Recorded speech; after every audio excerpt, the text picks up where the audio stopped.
She married a nobody to escape her stepmother, a man with no title, no fortune, no name, the kind of marriage that ruins reputations and ends stories before they can begin. Everyone in that drawing room was certain Louisa had lost her mind. But there was something about that man, the way he looked at her without measuring, without wanting anything, that she had never felt before.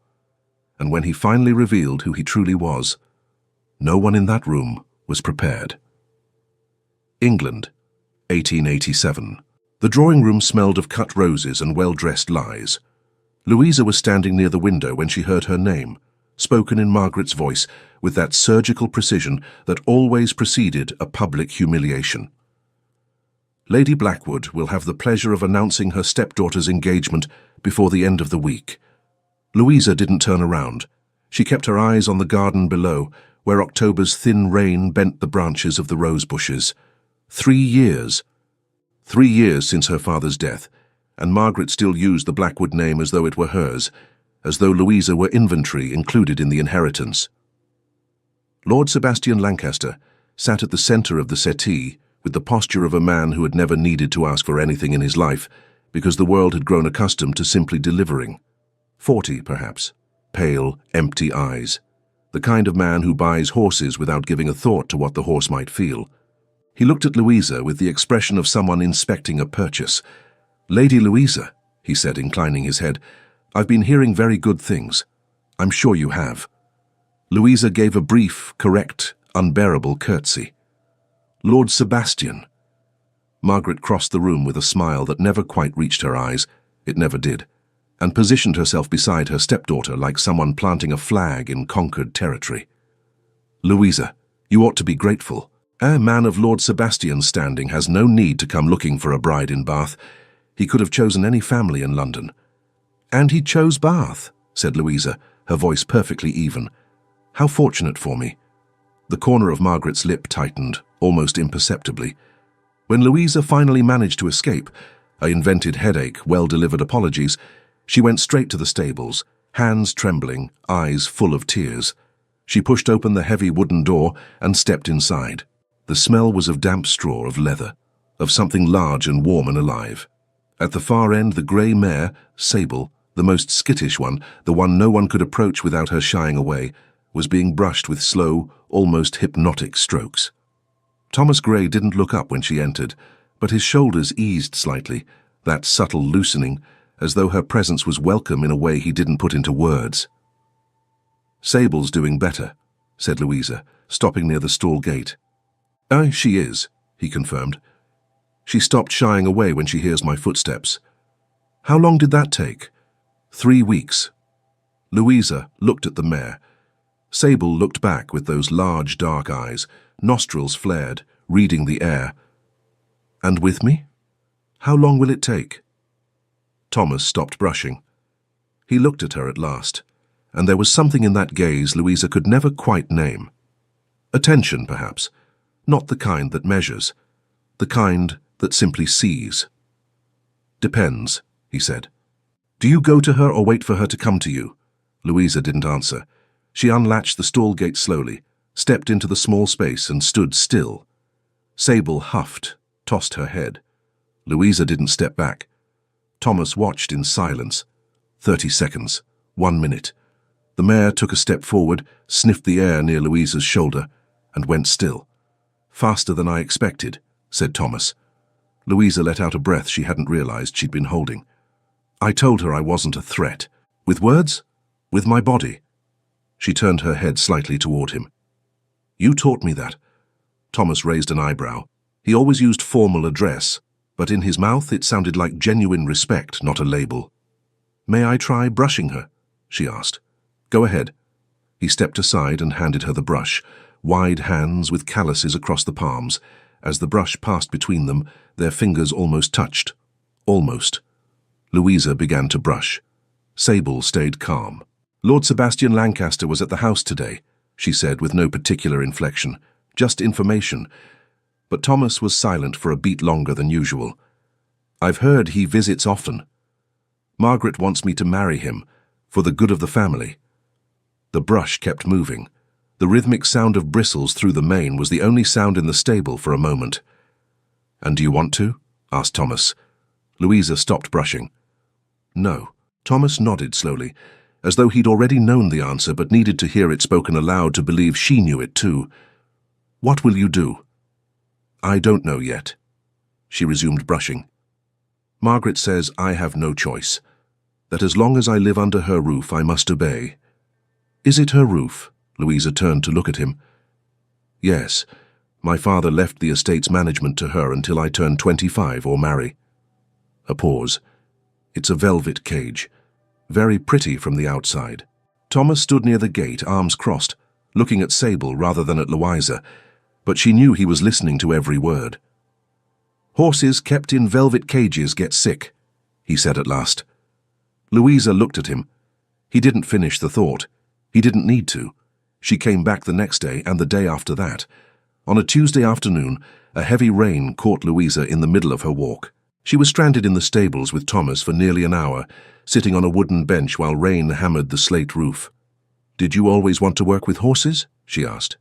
Thomas was mending a harness, his fingers moving with steady precision over the leather. "Since I was a boy," he said. "There was an old horse on the property where I grew up.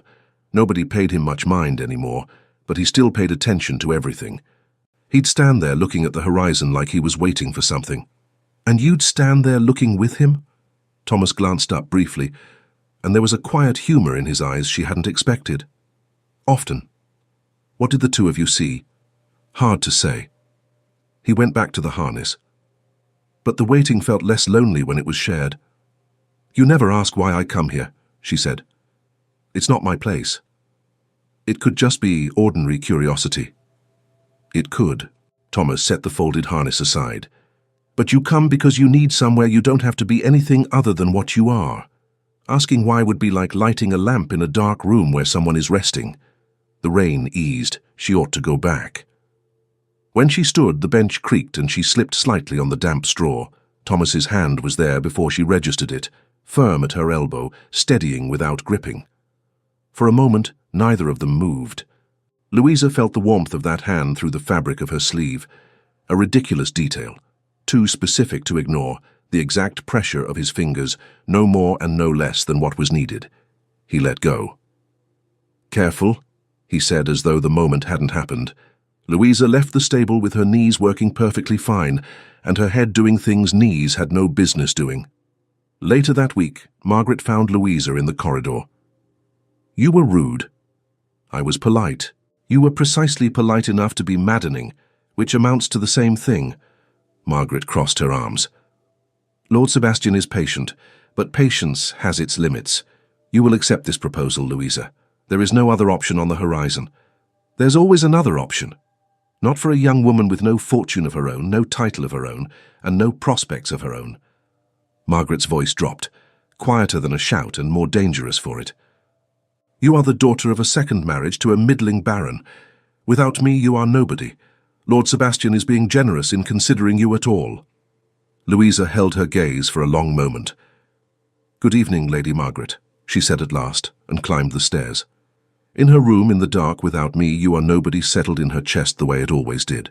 But this time it produced something different, not the sharp ache of someone still trying to argue back. The cold clarity of someone who had finally reached the end. Louisa lay awake until 2 in the morning. By the following morning, she had made a decision. Thomas was in the stables at 6, as always, when the door opened and Louisa walked in. He noticed immediately that something was different. Not in her clothes, not in her face, in the way she walked. Like someone who has made a decision too large to carry and isn't yet sure she can say it out loud. She stopped near the entrance. He continued filling Sable's trough and waited. "I need to ask you something," she said. "Something I have no right to ask." Thomas turned. Her face was composed, but her hands, clasped in front of her with unnecessary force, held the tension of someone who had already braced for no. "You can ask," he said. "Margaret is going to force me to marry Lord Sebastian." Her voice was even, careful. "I have no way to refuse without losing the roof over my head." Thomas said nothing. "Unless," Louisa continued, "I marry someone of my own choosing before she makes anything official." The silence in the stable was different from the silence before, heavier, fuller. "You're asking me to marry you," said Thomas. It wasn't a question. I know what I'm asking. She finally unclenched her hands. I know it would be a scandal. I know it would cause problems for you. I know I have no right. Thomas looked at her for a long, still moment. Louisa held his gaze. She didn't plead. She didn't cry. There was courage in that, the crooked courage of someone who isn't sure they're doing the right thing, but knows they can no longer do the wrong one. If I say yes, he said at last, his voice low, you understand I won't be able to offer you what Sebastian Lancaster offers. Lord Sebastian offers me nothing I want. A title, security, position. A gilded cage is still a cage. Thomas was silent. There is one condition, he said. To make this safer for you. What is it? I will never use this marriage to humiliate you, control you, or demand anything you don't want to give. His voice was direct, undramatic, like someone stating contract terms they feel as promises. If you agree, it's because you chose to. If you ever want to leave, I won't hold you back. I won't use the marriage as a chain. Louisa looked at him. No man has ever said that to me. The thought moved through her with the speed of something too true to elaborate. I accept, she said. Thomas nodded once, slowly. Then I'll accept as well. Sable huffed at the back of the stall, as if registering her own opinion on the matter. Louisa laughed, a brief, almost involuntary sound that escaped before she could stop it. Thomas looked at her with that quiet humor in his eyes, and for a moment they were simply two people in a Bath stable who had just completely altered the course of their lives. There's a small church in the village, he said. Are you certain? She thought of the dinner table, of the 2,000 unread volumes, of Margaret's voice saying you are nobody. I am, she said. The little church of St. Giles had stone walls so old they sweated moisture in the winter. The vicar was a man of 70, with spectacles that slid down his nose, and the expression of someone who had seen everything and long since stopped being surprised by any of it. Louisa arrived in a blue dress that was not a wedding gown. There had been no time for a wedding gown, with her hair pinned up by 2 ivory needles that had belonged to her mother. Thomas wore a dark coat, no ornaments, no gloves. He looked exactly what everyone believed him to be, a simple, honest man without a title. She thought that was the most beautiful thing about him. The vicar read the vows in a monotone. Thomas repeated each word with the same precision he brought to everything, unhurried, without hesitation. When it was Louisa's turn, her voice came out steady. She had expected to tremble. She didn't. When the vicar told them they could go, Thomas offered his arm.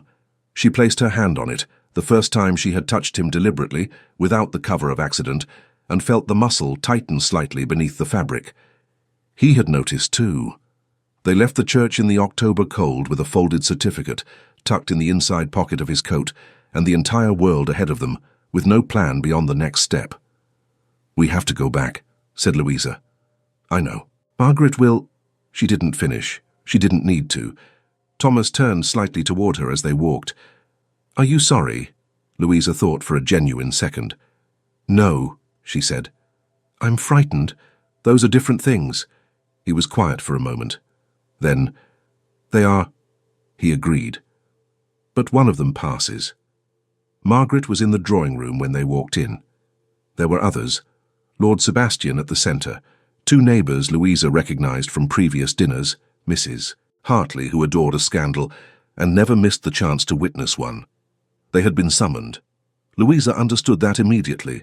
The arrangement of the chairs, the tea poured but untouched, Margaret's expression that was not surprise, but preparation.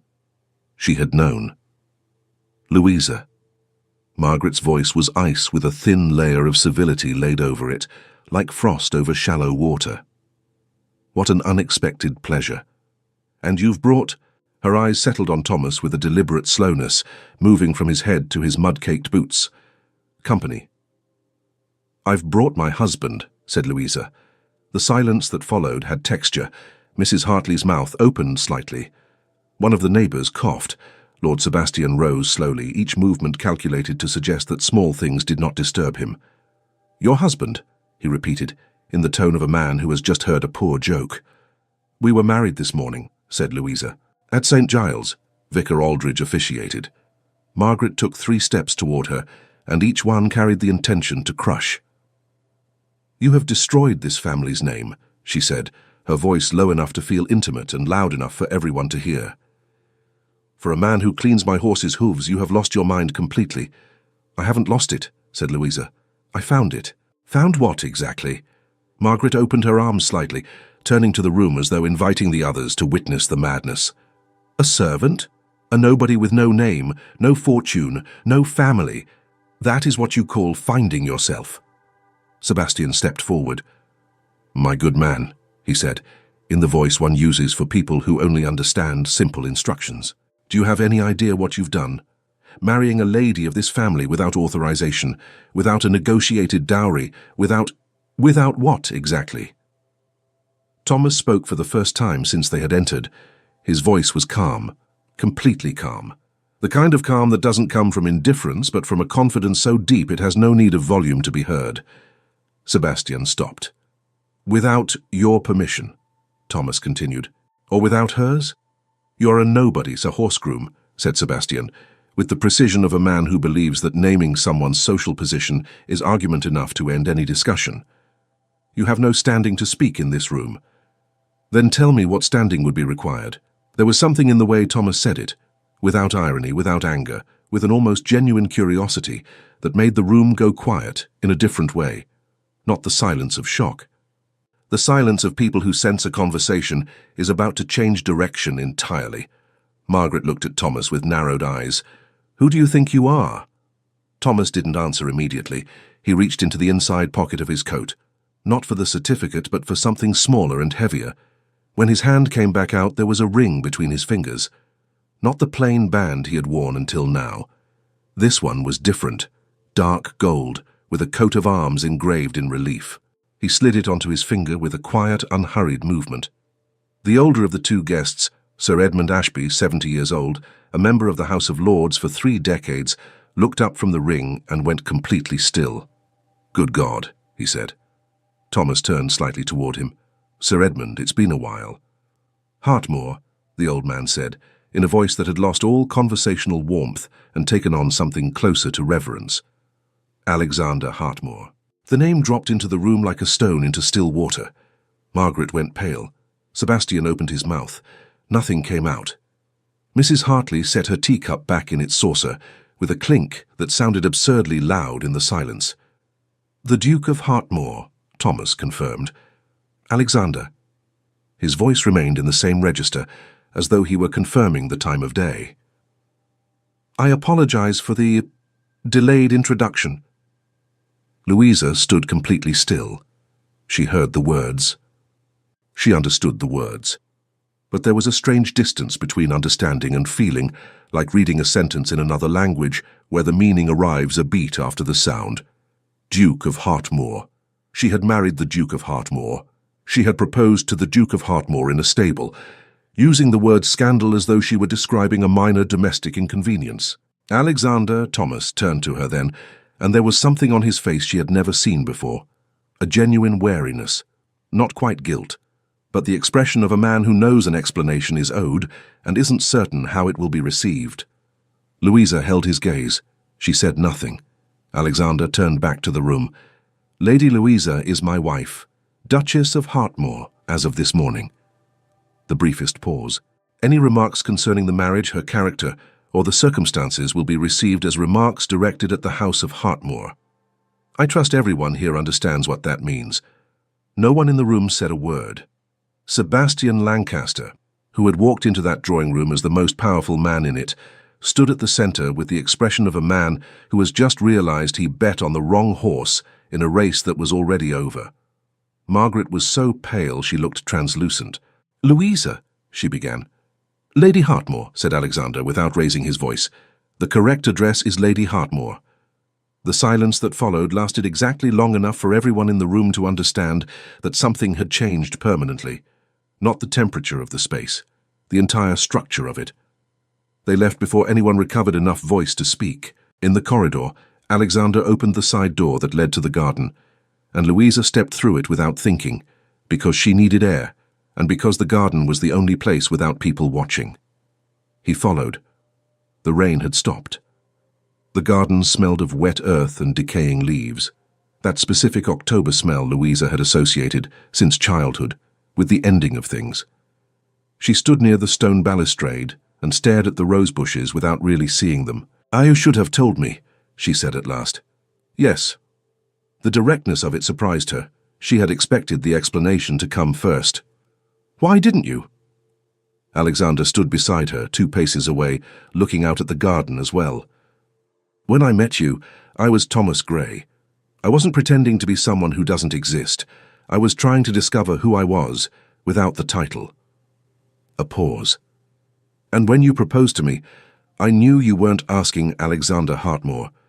You were asking the only man on that estate who had ever treated you like a person." Louisa was quiet. "That didn't give me the right to accept without telling you the truth," he continued. "I know that. And you accepted anyway." "I did." He turned his face slightly toward her. "Because I saw the fear in your eyes and knew it was real. And because you chose me knowing nothing. And that was the most honest thing anyone had done for me in 30 years. Louisa looked at him then, truly without the filter of anger or confusion. The face was the same, the eyes were the same, the hands with calluses across the palms were the same. Alexander Hartmore, Duke of Hartmore, had the exact same gaze as Thomas Gray when he brushed sable in the fading afternoon light and kept quiet beside someone who needed a place to breathe. "You're furious," he said. "I am," she confirmed. "You have every right to be. I know I do." A silence. "What happens now?" she asked. "Now we go to Hartmore Hall." His voice was steady, but there was in it an attentiveness she already knew, the same attentiveness he used when Sable was unsettled and needed someone who wouldn't add to the noise. "It's my estate in Hampshire. You'll have your own rooms, your own space. I won't ask anything you don't wish to give. I said that before, and I'm saying it again." Louisa looked at her own hands on the balustrade. "You told me your name was Thomas Gray. Gray was my mother's surname. It wasn't an entire lie. It was enough of one." "It was," he said, without flinching, "and I'm sorry for it." She was quiet for a long moment. The anger was there, real, deserved. But beneath it was something more complicated, because the man beside her had walked into a stable without a title and listened to her when everyone in that house had made a point of not listening. He had agreed to an impossible marriage to protect her. He had stood in a room full of people insulting him and waited for the right moment to answer, not with raised voices, but with the simple truth of what he was. That didn't erase the lie, but it made the lie harder to keep as simply the most important thing in the story. "I want to see the stables at Hartmore Hall," she said at last. Alexander was quiet for a beat. "They're the finest in Hampshire," he said then, and at the corner of his mouth there was a small movement she had learned to recognize, not a full smile. The outline of one, held halfway, the expression of someone who doesn't want to presume he has permission to be happy yet but is. Louisa turned to go back inside. "We need to collect my things," she said. "Yes. And I'm still furious with you. I know. I just want that to be understood." "Perfectly understood, Lady Hartmore." She paused for a moment at the title. Lady Hartmore, not Lady Blackwood, not Margaret's stepdaughter, the problem to be managed, the inventory included in the inheritance. Lady Hartmore.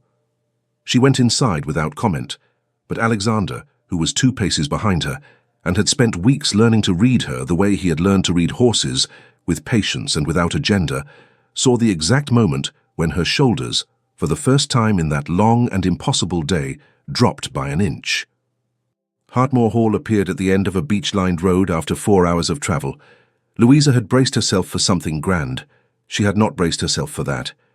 The estate opened across a gentle curve of the land, pale grey stone that caught the afternoon light like metal, gardens descending in terraces to a still lake, and in the distance, beyond the north wing, the red rooftops of what could only be stables large enough for a dozen horses. Louisa saw the rooftops before she saw anything else and felt something ridiculous happen in her chest. Alexander was beside her in the carriage and said nothing. He made no gesture of presentation. He let her look. That, she noticed, was exactly what Thomas Gray would have done. "It's large and beautiful," she said at last, because she needed to say something. "It's too large for one person," he said.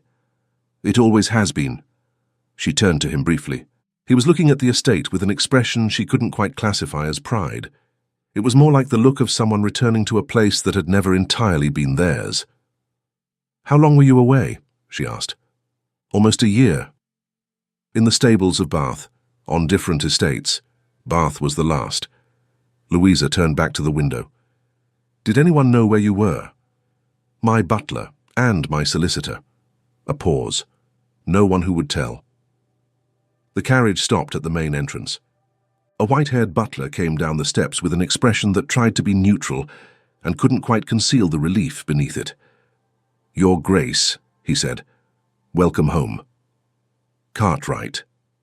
Alexander stepped out and extended his hand to help Louisa down.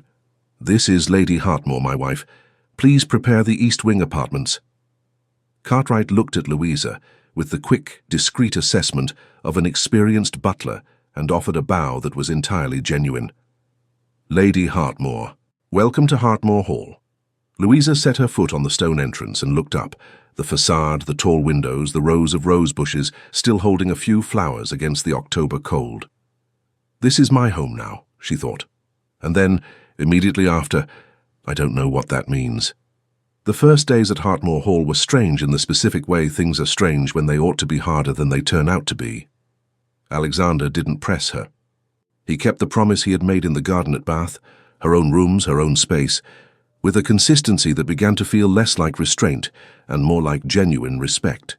He appeared at breakfast, managed the estate's affairs through the morning, and every afternoon without fail disappeared in the direction of the stables. On the fifth morning, Louisa followed him. He was with a chestnut mare she didn't recognize, younger than Sable, more frightened. Louisa stood in the stable doorway and watched without announcing herself. Alexander spoke to the animal in a low voice, his back to the door, unaware she was there. She stood watching for 4 minutes before he noticed. When he turned, he didn't show surprise, only that small movement at the corner of his mouth. "Her name is Iris," he said. "She arrived here in a bad state. Her previous owner had no patience." Louisa stepped into the stable. "Will she recover?" "She already is." He moved slightly away from the mare. "Would you like to try?" Louisa looked at Iris, the dark eyes, the ear turned back, not aggression, fear. "What do I do?" "What you already know how to do." She stepped in slowly, stood still, breathed. Iris huffed but didn't shy away. Louisa waited. 1 minute, 2. The mare took a step forward and sniffed the air near her shoulder. "Faster than Sable," said Louisa. "You've improved, and Iris is clever, like you. The good ones recognize each other." There was warmth in that sentence she hadn't been expecting. Simple, direct, unadorned, but warmth. Louisa stood with her hand near Iris's muzzle and said nothing, because she wasn't certain what would happen to her voice if she tried. From that day on, she came back to the stables every afternoon. Margaret's letter arrived in the second week. Louisa read it alone in the small study she had chosen as her own, a room facing the garden, with bookshelves someone had organized by color rather than subject, which said something about the state of mind of whoever had done it. The letter was long. It opened with lamentation and closed with threat, Margaret's pattern so consistent Louisa could have written it herself. The part that mattered was in the third paragraph. Rumours had begun to circulate in Bath and in London. That Louisa had seduced a duke in disguise, that the marriage was a fraud, that a woman of no standing who married a duke in 3 days in a village chapel deserved to have her character examined publicly. Louisa folded the letter and looked out the window for a long moment. Then she went to find Alexander.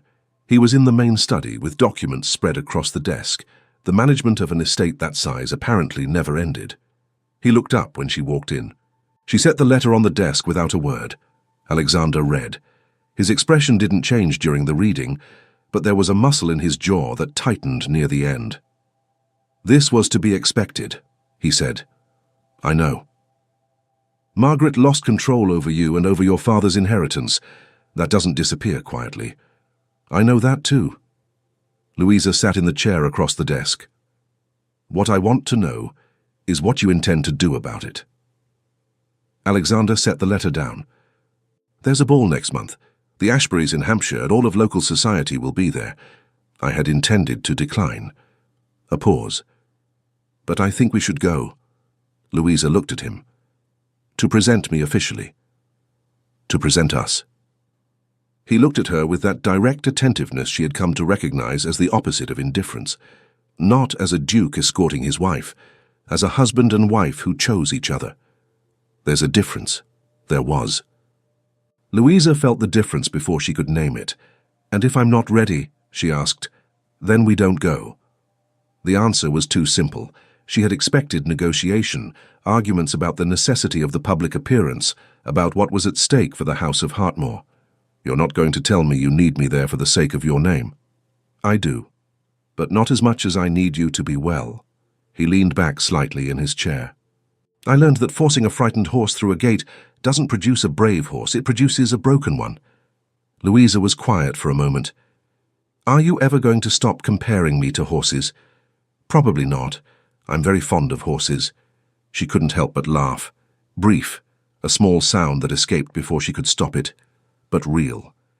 Alexander looked at her with something she hadn't seen on his face before, a tenderness so unguarded he didn't bother to hide it. Louisa looked away first. I'll go to the ball, she said, but I want a new dress. I'm not appearing in the wedding blue. I need to look beautiful, the way a duchess should. Cartwright can arrange a dressmaker for tomorrow. And I want the first dance with you. He was quiet for a moment. That was already part of the plan. I know. I just wanted you to know it's what I want as well. The silence that followed was different from every silence before it. Not the restraint of two strangers learning to share a space. Something closer, more deliberate. Alexander opened his mouth, closed it, opened it again. Louisa, he said, and it was the first time he had used her name without a title, without the formal address, just her name, and it sounded different in his mouth, as though it had always belonged there and only needed time to find the right place. She looked up.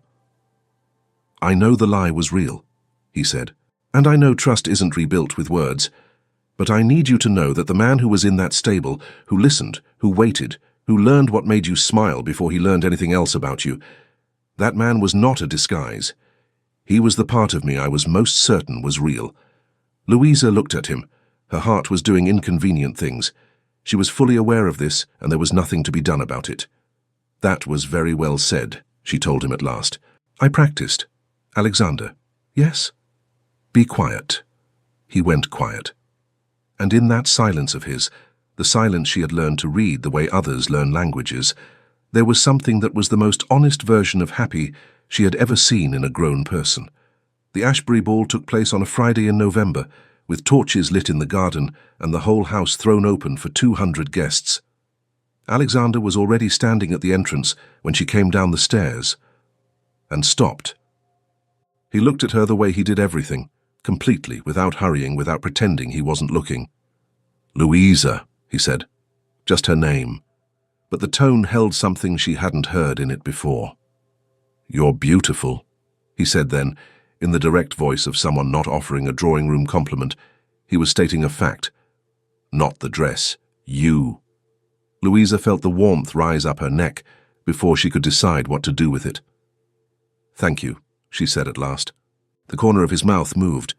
You're welcome, he said, and offered his arm. She took his hand and thought, as they entered the lit ballroom together, he is handsome in a way that is inconvenient, strong and quiet, and entirely unsuitable for peace of mind. And then she stopped thinking and let it be true without needing to name anything further. And when the footman announced His Grace the Duke of Hartmore and Lady Hartmore, she felt 200 pairs of eyes turn toward them at once. She waited for the fear. She recognized something else. Alexander offered his arm. She placed her hand on it, not as she had on their wedding day, with the tension of someone touching for the first time, but with the ease of someone beginning to understand that this place belongs to her. They descended the steps together.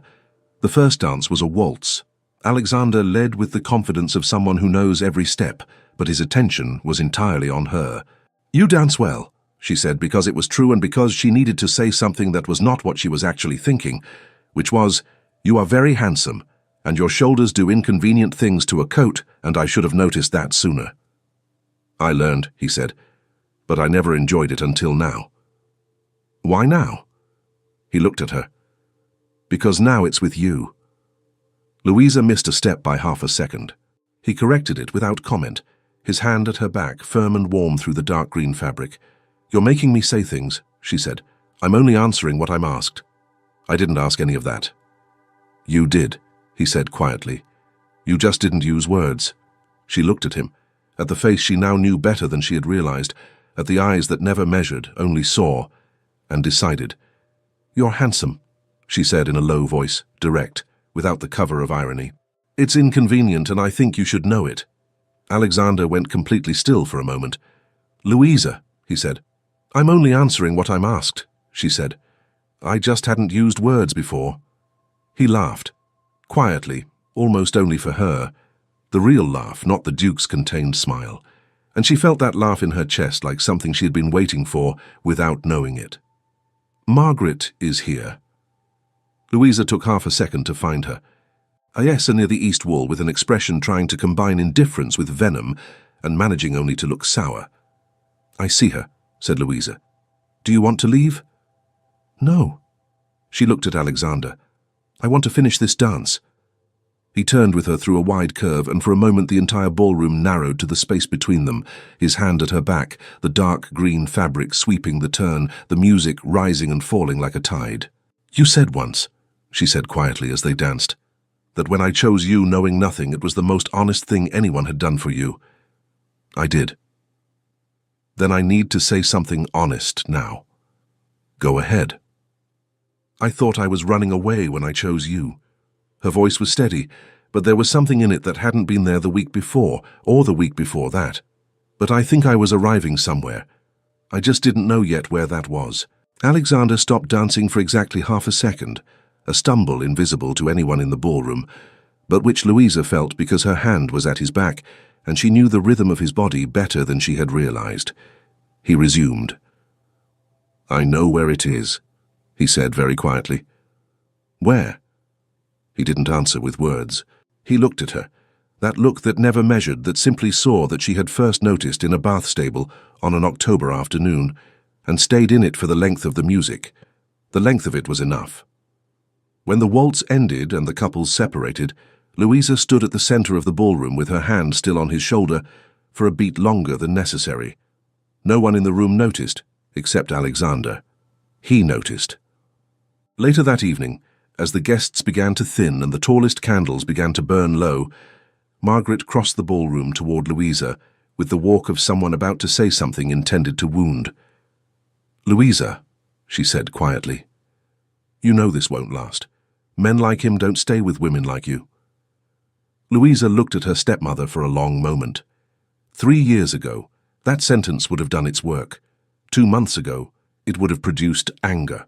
Tonight it produced something Louisa took a moment to identify as pity, not for herself, for Margaret, who had spent her entire life using other people's fear as currency and didn't understand that there were people for whom that trade had never worked. "Lady Margaret," said Louisa in the voice she had learned to use when she no longer needed volume to be heard, "thank you for everything you taught me about who I didn't want to become." And she turned away. Alexander was 3 steps behind her, holding 2 glasses of champagne with the expression of someone who had heard everything and had no intention of pretending otherwise. "Champagne?" he said. "Please." He handed her the glass. Their hands touched in the exchange, not the accident of those first months, not the deliberate disguised as courtesy. Simple, direct. The touch of 2 people who had already decided, without yet saying it aloud, that they were on the same side. Louisa took a sip. "Can we go home?" she said. "Home." The word came out unplanned, and they both heard what was in it. "Yes," said Alexander. "We can go home." The carriage returned to Hartmore Hall with the lantern swaying in the November wind. Louisa sat on the right side, Alexander on the left, with a space between them that had begun the evening the size of an unmade decision and now felt the size of a question. She looked out the window. He looked at her. "You're quiet," she said. "I'm thinking." "About what?" He took a moment before answering. "About what I said in the study, and about what you said at the ball." A pause, "and about the fact that I don't know what comes after that." Louisa turned to look at him. It was the first time in weeks of careful coexistence that he had admitted to not knowing something about what was happening between them. Alexander Hartmore, who managed an entire estate with the same calm he brought to nervous horses, was saying he didn't know.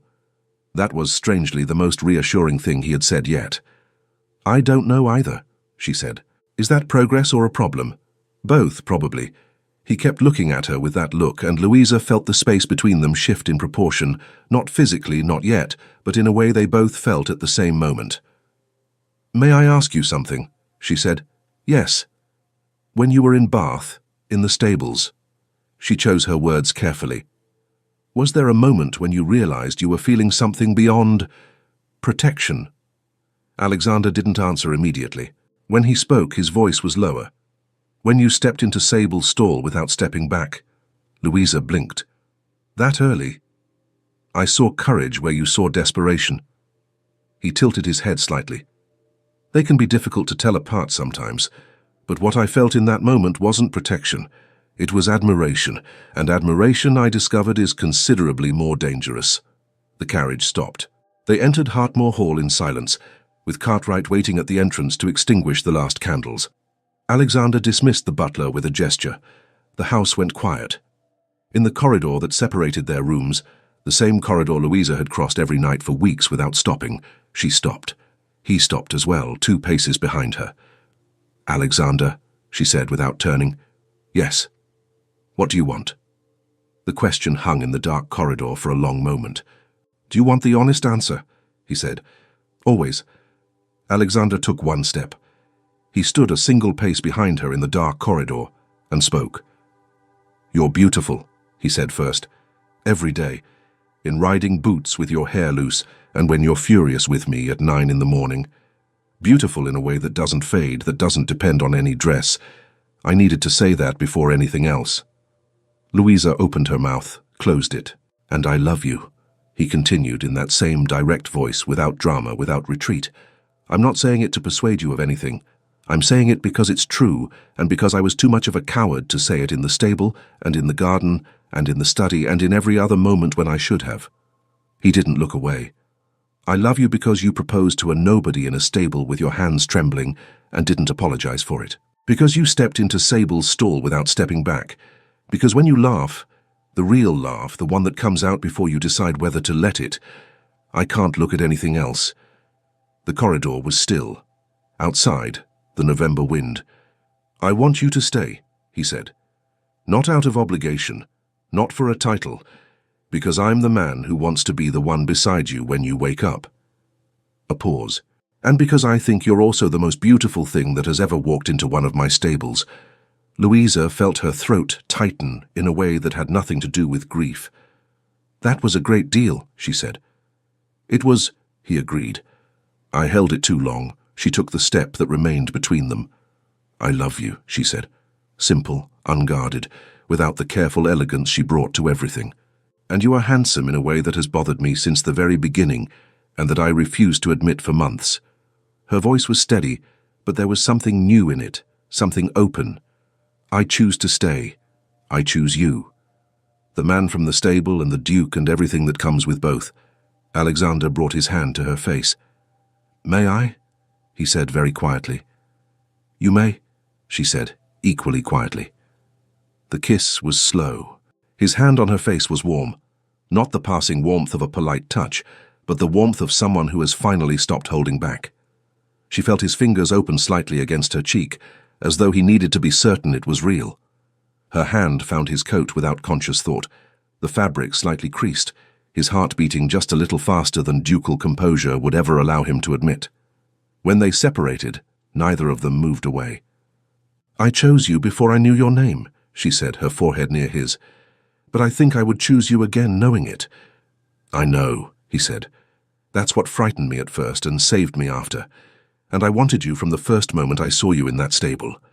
That night, for the first time since she had arrived at Hartmore Hall, Louisa didn't lie awake thinking about what she had left behind. She lay awake listening to his breathing beside her, thinking that there was a very specific difference between a roof over your head and a place where you belong. And that was the first night of love for the two of them. If you've made it this far, and you're not yet subscribed to the channel, this is the moment. Hit that subscribe button, turn on the bell, and come with me every week for a brand new story. Each episode is an entire lifetime. Love, courage, and that moment when someone finally chooses themselves. See you in the next one. Epilogue. 6 years later, Hartmore Hall in April had a particular smell. Lilacs through the east corridor window, cut grass near the stables, and the coffee Cartwright insisted on preparing at 6 in the morning, even after Alexander had tried 3 times to convince him that 7 would do perfectly well. Louisa woke to the familiar sound of footsteps in the corridor, small feet, bare, trying to be quiet and failing entirely. The door opened 2 inches. "Mama." "Come in," she said, without opening her eyes. 2 boys crossed the threshold with the specific energy of children who believed they were being sneaky. Edmund, 5, had his father's dark eyes and his mother's stubbornness. James, 3, had his father's stubbornness and light eyes belonging to no one in particular, appearing from nowhere like him, always a surprise. They climbed onto the bed with the determination of small mountaineers and settled in on either side. "Has Papa already gone to the stables?" asked Edmund. "Probably." "Can I go too?" "After breakfast. But breakfast takes forever. Breakfast takes as long as it takes." Edmund considered this with the gravity of a 5-year-old. "That's not fair." "Life rarely is," said Louisa, finally opening her eyes. "But the stables will still be there after breakfast, and the horses will be there, and Papa will be there. Some things wait." She had learned that some things wait, that love built with patience doesn't disappear while you have your coffee. She had learned other things too, in the 6 years since that morning at St. Giles. That Alexander woke earlier than anyone she had ever known, and came back from the stables with muddy boots, regardless of what was on the day's schedule. That he read aloud when he thought she was asleep, and she wasn't. That the composure the whole of society knew as the defining quality of the Duke of Hartmore vanished completely when Edmund fell off his pony and cried, and Alexander dropped to his knees in the paddock mud with an expression of pure panic that she had kept in her heart like something precious. That he still wore the signet ring only on formal occasions, and that the rest of the time when they were alone, he was simply Alexander, in an open shirt and muddy boots, exactly who he had always been. She had learned that she had anger sometimes, real anger about real things, and that Alexander listened to it with the same patience he brought to horses, without interrupting, without minimizing, waiting for the storm to pass, and then asking what needed answering. She had learned that sometimes she needed silence, and that he knew the difference. Margaret had retreated to the country after the Ashbury ball. The withdrawal was quiet, no scene, no final dramatic letter, just the absence that becomes permanent without anyone declaring it. Louisa hadn't felt immediate relief. She had felt over time something closer to grief, grief for her father, who had deserved a daughter better protected than the woman he had chosen to care for her. But grief passed, and what remained, she found, was choice, the choice of what to do with the space that people leave behind when they go. She had used that space to begin work she hadn't planned for. It started with a young woman from the village, 17 years old, trapped in an engagement her father had arranged with a man twice her age.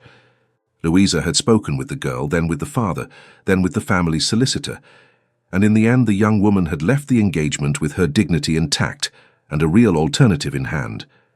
Then came another, and another. Alexander had never once asked for an explanation of the frequent visits, the letters, the afternoons when she received young women in the small study with the color-organized shelves. He had simply arranged what was needed, resources, access, the weight of the Hartmore name when weight was what resolved things. One afternoon, he had come into the study with 2 cups of tea and found Louisa with a list of names spread across the desk. "How many?" he had asked, looking at the list. 11 this year," she said. "Who left situations they should never have been in?" He had set the tea on the desk, looked at the list for a moment and said only, "Do you need more resources?" She had looked at him. "Always." "Then you'll have them." It had been like that, without ceremony, without any speech about how much he admired her. Just the practical answer of someone who understood that love is not only feeling, it is what you do with the power you have. That April morning, after the breakfast Edmund thought took far too long, Louisa brought both boys to the stables. Alexander was with Iris, the chestnut mare who had arrived frightened 6 years ago and was now the calmest horse on the estate.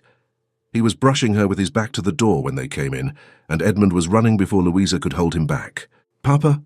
Alexander crouched just in time to catch his son in the air, with a laugh she rarely heard anywhere else, and James came tumbling after, tripping on the straw and caught by the free arm. Louisa stood in the stable doorway watching the three of them. The smell was of damp straw, of leather, of something large and warm and alive. The same smell as always, the same smell that had been once the only place she could breathe. Now it was just the smell of home. Alexander looked up over the tops of his sons' heads and found her in the doorway. The look lasted longer than necessary, longer than courtesy required, longer than habit would justify. The same look as always, not the kind that measures, the kind that simply sees. Louisa stepped inside. There were many things she had learned about love in the 6 years since that morning in a small stone church in Bath. That it doesn't begin where you think it begins. That the moment you choose without knowing everything, without guarantees, without a title, without certainty, is often the most honest moment of all. That sometimes the man you propose to in a stable, thinking you're running away, is the same man who will teach you patiently what it means to arrive. The end.